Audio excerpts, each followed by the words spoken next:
جی ناظرین welcome back. اور زید صاحب آپ نے ابھی تک جتنے بھی میجرز ڈسکس کیے ہیں اس سے مجھے یہ فیلنگ ہو رہی ہے کہ اس وقت ہماری سوسائٹی میں مڈل کلاس تو ختم ہو گئی ہے. جتنے آپ نے اس وقت میجرز لیے بتائے ہیں پروگرام میں, اور یہ سارے تو مڈل کلاس کو بیسیکلی سپورٹ کرتے ہیں, لیکن نظام اس طرح کا بن گیا ہے کہ غریب سے غریب تر ہوتا جا رہا ہے اور امیر جو ہے وہ امیر تر ہوتا جا رہا ہے. مڈل کلاس تو بالکل ختم ہو کے رہ گئی ہے. آپ پلیز کنٹینیو کریے ہم آگے بات کو. دیکھیے آپ کی بات بالکل ٹھیک ہے. ہمارا جو ایمفسس ہے وہ اس اسلامک اکنامک ماڈل پر ہے کہ جس میں دولت کی مساوی تقسیم ہوتی ہے. جی, یعنی مساوی تقسیم کا مطلب ہے کہ نہ کوئی اپر کلاس ہو, نہ کوئی لوور کلاس ہو, نہ کوئی مڈل کلاس ہو. ہر انسان ایک بیئر منیمم لیول تو ہر انسان کی ضرورت پوری ہوتی ہو. معاشرے میں امیر غریب طبقے رہتے ہیں, ہمیشہ ہر دور میں رہے ہیں, لیکن کوئی بلو پاورٹی لائن نہیں ہوتا. کوئی ایسا نہیں ہوتا جو بھوکا پیاسا ہو, اس کو کھانے کے فاقے کے لالے پڑے ہوئے ہوں. کوئی ایسا نہیں ہوتا جس کے سر پہ چھت کی پریشانی ہو, اس کے پاس سواری نہ ہو, اس کو علاج معالجہ جائے, تعلیم, کپڑے, لباس, اپنے بچوں کا تفریح, یہ سب چیزیں اس کو میسر نہ ہو. جب آپ یہ سب چیزیں مہیا کرتے ہیں پورے انسانوں کو, تمام انسانوں کو, تو آپ خود بخود ان کو لوور کلاس سے نکال کر مڈل کلاس میں لاتے ہیں. اور مڈل کلاس ہی سب سے بڑی ہونی چاہیے ایک معاشرے میں, کہ معاشرے کے غریب ترین طبقے تھوڑے ہوں یا کم ہوں یا ہو ہی نہیں. کیونکہ ہماری تاریخ میں ایسی مثالیں موجود ہیں کہ لوگ زکات لے کر پھرتے رہے ہیں اور کوئی زکات لینے والا نہیں ہوتا تھا. تو اس کا مطلب ہے کہ زکات دینے والے تھے, اور زکات لینے والے یا تو خوشحال تھے ہی نہیں, یا اتنے غیرت مند تھے کہ وہ زکات نہیں لینا چاہتے تھے اور کام کر کے کمانا چاہتے تھے. ان کے پاس امپلائمنٹ اپرچونٹیز تھی, ان کے پاس کام کرنے کا طریقہ کار تھا, ان کے پاس وہ بوجھ نہیں بننا چاہتے تھے. اتنے غیرت مند تھے کہ زکات لینا نہیں چاہتے تھے, لیکن بھوکے نہیں مرتے تھے اس لیے کہ کام کر سکتے تھے. تو اسلامک اکنامک ماڈل میں آپ کو خودداری اور عزت کے ساتھ روزگار دیا جاتا ہے. آپ کا پورا معاشرہ کفالت کرتا ہے اور دھیان کرتا ہے. آپ کو اپنی پرائیویٹ انشورنس نہیں کرانی پڑتی اپنے بچوں کا دھیان کرنے کے لیے. پورا معاشرہ اور اسٹیٹ اور حکومت کی ذمہ داری ہوتی ہے. سیدنا عمر رضی اللہ تعالیٰ عنہ فرماتے ہیں کہ دجلہ کے کنارے کتا بھوکا مرے گا تو میں ذمہ دار ہوں اس کا. کائنات میں کوئی اکنامک ماڈل اس طرح کی مثال دے سکتا ہے کہ خلیفہ وقت 1000 میل دور دریا کے کنارے مرے ہوئے کتے کی ذمہ داری بھی سنبھالے کہ بھوک سے کیوں مرا ہو؟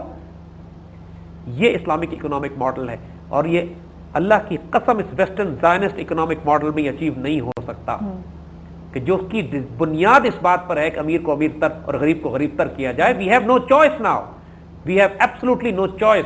قائد اعظم کی آخری تقریر کو بھی صرف اگر ذہن میں رکھیں تو جس میں انہوں نے اس ماڈرن بینکنگ سسٹم کو اٹیک کر کے کہا تھا کہ معجزہ ہی مغرب کو تباہی سے بچا سکتا ہے, اور ہم نے اس ماڈل کو اڈاپٹ نہیں کرنا.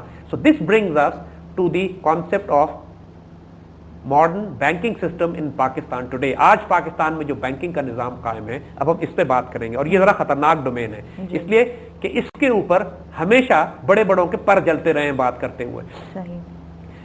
دیکھیے اس وقت انگلینڈ کا حال یہ ہے کہ انگلینڈ میں 97% کیش فلو, جو دولت ہے انگلینڈ کے پورے معاشرے میں 97% جو کیش فلو کرتا ہے وہ پرائیویٹ بینکرز کے ذریعے کرتا ہے. حکومت صرف 3% کیش کنٹرول کرتی ہے. اچھا, یعنی جو بنیادی فنڈامنٹل ہے دین کا کہ دولت کو چند پرائیویٹ ہاتھوں میں جمع مت ہونے دو, وہ تو یہاں فلاؤٹ ہو گیا, وہ تو یہاں رول بالکل تباہ برباد ہو گیا. اس کا ریورس اسلامک اکنامک ماڈل ہے.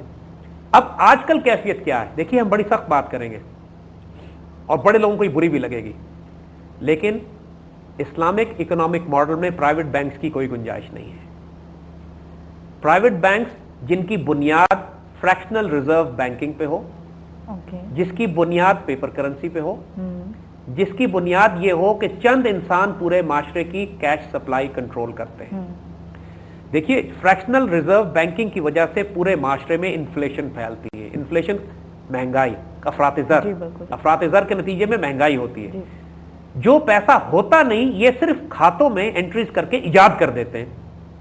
نتیجہ یہ ہوتا ہے کہ پورے معاشرے میں آرٹیفیشلی انفلیٹڈ منی سپلائی جانا شروع ہو جاتی ہے. ان ریالٹی اتنے تو پرنٹڈ بینک نوٹس بھی نہیں ہوتے.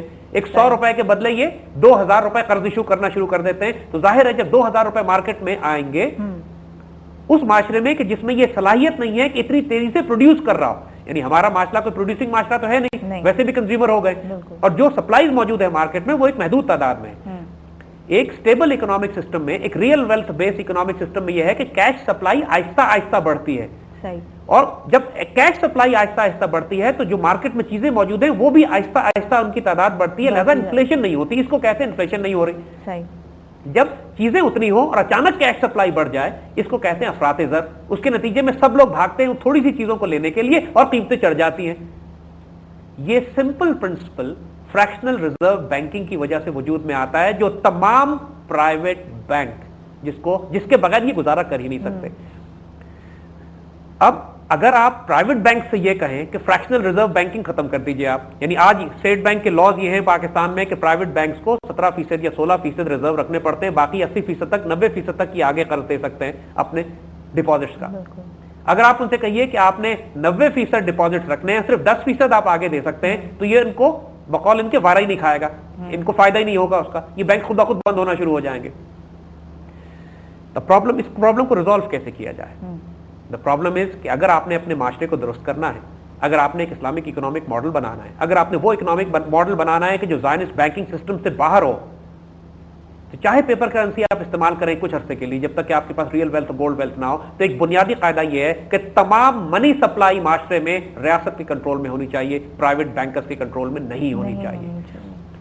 ہم آپ کو اسٹیٹمنٹس دکھا سکتے ہیں پرائیویٹ بینکرز کے, خاص طور پر بینک آف انگلینڈ کے چیئرمین کے 1920 کے اسٹیٹمنٹ اس نے یہ دیا اپنے بینکرز کی ایک کمیونٹی میں, اور اس نے اپنے بینکرز سے یہ کہا کہ ہم بینکرز وہ لوگ ہیں جو معاشروں کو تباہ کرتے ہیں, برباد کرتے ہیں, پوری انسانیت کو فساد میں ہم نے مبتلا کیا ہوا ہے, اور اگر کائنات میں کبھی امن اور سکون چاہیے تو پرائیویٹ بینکنگ پریکٹسز کو ختم کرنا پڑے گا. اور یہ اسٹیٹمنٹ بینک آف انگلینڈ کے چیئرمین کی 1920 کی دی ہوئی ہے, اور ہمارے پاس آن ریکارڈ موجود ہے. ہماری ویب سائٹ پہ اگر آپ جائیے brasstax.pk, اس پر جو پالیسی پیپرز پڑے ہوئے ہیں اس میں ایک پیپر میں یہ پورا article how to use real wealth اور یا زکات ریئل ویلتھ میں کیسی دی جائے, اس پیپر میں آپ کو سب کچھ مل جائے گا, اور یہ بات بالکل کلیئر ہو جائے گی کہ خود بینکرز مانتے ہیں اس بات کو کہ معاشروں کو تباہ برباد کروانے میں ہمارا پورا رول ہے.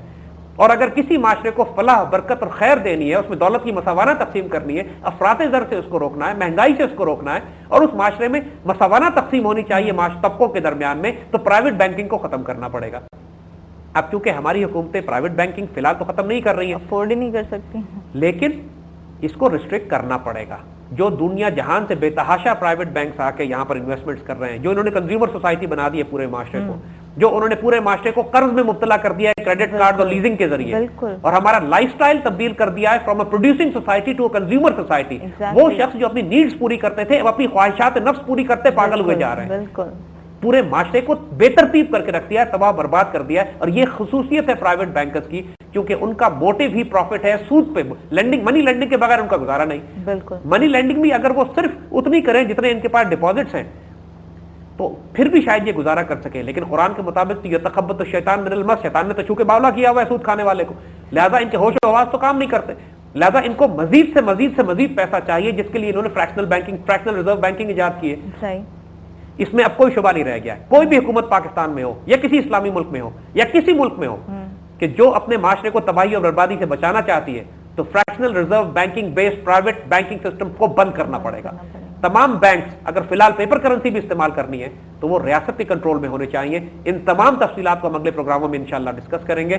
ابھی ہم صرف اسی بات پہ ایمفسائز کرتے ہیں کہ سب سے بڑا فتنہ پرائیویٹ بینکس کی وجہ سے, اور اس فتنے کو براہ راست اٹیک کرنا پڑے گا. جی زید صاحب, یقیناً بہت ہی تھاٹ پرووکنگ آپ نے ایشوز جو ہے وہ ڈسکس کیے ہیں, اینڈ آئی ہوپ کہ ہماری قوم اور ہم سب ان چیزوں پہ غور کر سکیں اور پھر ان کو کسی طرح سے امپلیمنٹ کرنے کی کوشش, ایک سٹیپ ہی لے سکیں کم سے کم, تو بہت بڑا چینج آئے گا. ہم اپنی گفتگو کا سلسلہ جاری رکھیں گے, لیکن اس وقت ہم پروگرام کو یہیں ختم کر رہے ہیں. ناظرین, براسٹیک سے نخبت ملک